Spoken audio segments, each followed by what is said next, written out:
Long-term use of medicines to manage neuropathy and numbness alone can have side effects. That's why in this video, I will share with you why you need lemons if you want to speed up nerve recovery and nerve repair. Stay with me until the end for you to know if this natural technique is for you or not. Hi, this is again Doc Sherry, Doctor of Physical Therapy, teaching you practical health tips and home exercise programs that you can surely benefit from.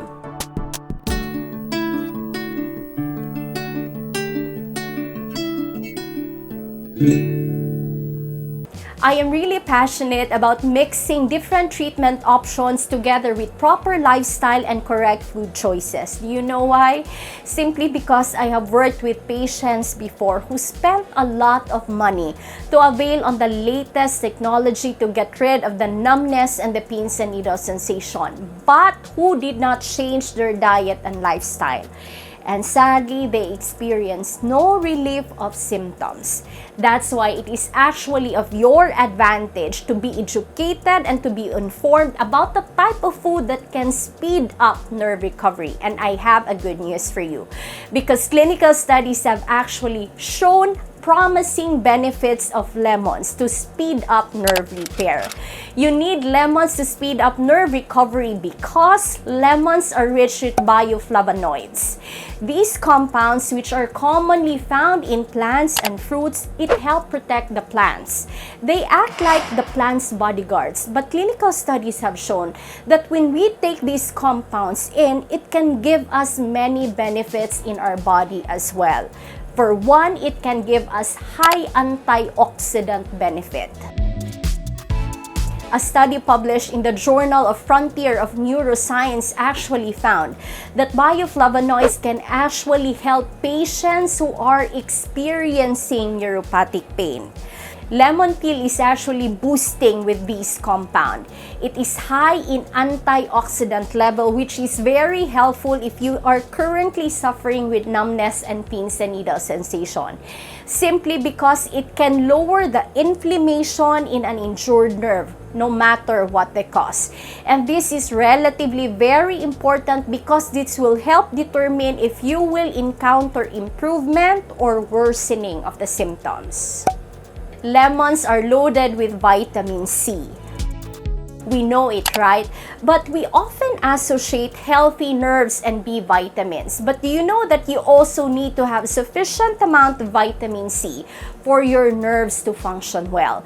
That is because vitamin C is actually needed for collagen production, which is very important to maintain the structural integrity of every nerve in your body.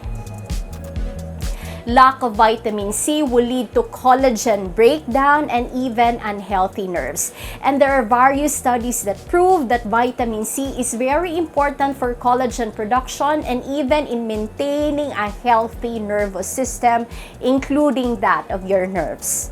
Plus, you also need vitamin C for your myelin sheath. I have discussed this with you before in our previous videos, that the myelin, this is a fatty substance that coats and protects your nerves. You need it for proper impulse conduction. Now, in nerve injury, no matter what the cause, usually the myelin sheath is actually damaged. And you can never expect recovery of your symptoms not unless this is resolved. In this aspect, the vitamin C in lemons will come in handy. Lemons can help with chronic pain. Yes, you've heard it right. And sadly, many also experience long-standing numbness and pins and needle sensation caused by nerve damage. But you know that a study published in Pain Medicine actually showed that antioxidants, including vitamin C, it has the capacity to reduce pain caused by nerve damage. Now, this is a safe, effective, and natural way to lessen the pain without any side effects. Lemons can support nerve regrowth. Studies have shown that bioflavonoids in lemons support nerve cell regrowth. You see, when your nerves are damaged, one route to ensure recovery is what we term as axonal regeneration. Axons are these long thread-like extensions of nerve cells that transmit electrical signals. And if you experience numbness and pins and needle sensation, damaged axons needs to regrow for your nerves to function well again.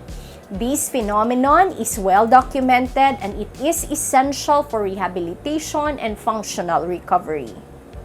Lemons can serve as an adjuvant therapy. A study published in Integrative Medicine actually showed that lemons can be considered as an adjuvant therapy or something that you can effectively add in your diet together with the proper exercise and medication, and it can effectively lower the numbness and pins and needle sensation caused by nerve damage and even improve your overall quality of life. Before we continue on how to incorporate lemons in your daily diet and for you to know if this natural technique is for you or not, at this point, I would like to ask a small favor from you to please click the like button below if you agree with me that we need to pair the proper food choices together with your medication and specific exercises to speed up recovery and nerve healing. Thank you very much. It is deeply appreciated.